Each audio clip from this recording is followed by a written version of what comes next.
Kisah nyata sekretaris yang dinikahi Direktur Duda. Namanya Olia, seorang gadis sederhana asal Jawa Tengah. Ia anak pertama dari 4 bersaudara, berasal dari keluarga petani. Sejak lulus kuliah, ia memutuskan merantau ke Jakarta untuk mencari pekerjaan demi membantu ekonomi keluarganya di kampung. Setelah berbulan-bulan berjuang, akhirnya ia diterima bekerja sebagai sekretaris pribadi di sebuah perusahaan besar milik seorang pengusaha sukses bernama Pak Adrian. Pak Adrian adalah seorang pria berusia 45 tahun. Ia seorang direktur yang tegas, disiplin, dan sangat dihormati. Namun di balik kesuksesan itu, ia adalah seorang duda dengan 1 anak remaja. Setelah istrinya meninggal beberapa tahun lalu, awalnya hubungan Olia dengan sang direktur hanyalah sebatas profesional. Ia sangat menjaga sikap, selalu sopan, dan menjalankan tugasnya dengan penuh tanggung jawab.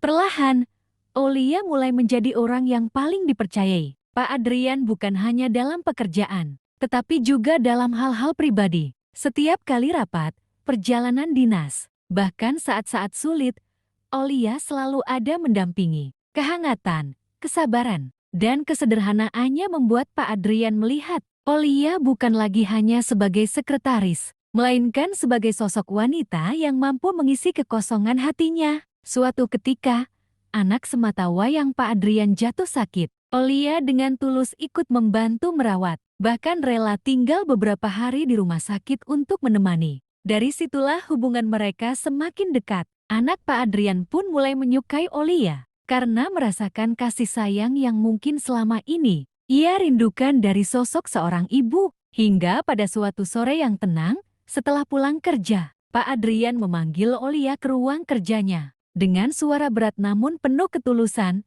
ia berkata, "Olia, selama ini kamu bukan hanya sekadar sekretaris bagi saya. Kamu sudah menjadi bagian penting dalam hidup saya dan anak saya. Saya tahu perbedaan usia kita cukup jauh, tapi maukah kamu mendampingi saya, bukan hanya di kantor, tapi juga dalam kehidupan?" Olia terdiam, hatinya bergetar. Ia tak pernah menyangka seorang direktur terhormat yang menjadi atasannya justru melamarnya. Setelah melalui doa dan restu orang tua, akhirnya ia menerima lamaran itu. Pernikahan mereka berlangsung sederhana namun penuh kebahagiaan. Banyak orang terkejut, seorang sekretaris sederhana bisa menikah dengan seorang direktur duda kaya raya. Namun bagi Olia, yang terpenting bukanlah harta atau status, melainkan cinta tulus dan kehangatan keluarga baru yang ia temukan. Kini, Olia hidup bahagia bersama suami dan anak tirinya. Dari seorang gadis desa yang merantau dengan sejuta harapan, ia akhirnya menjadi istri seorang direktur.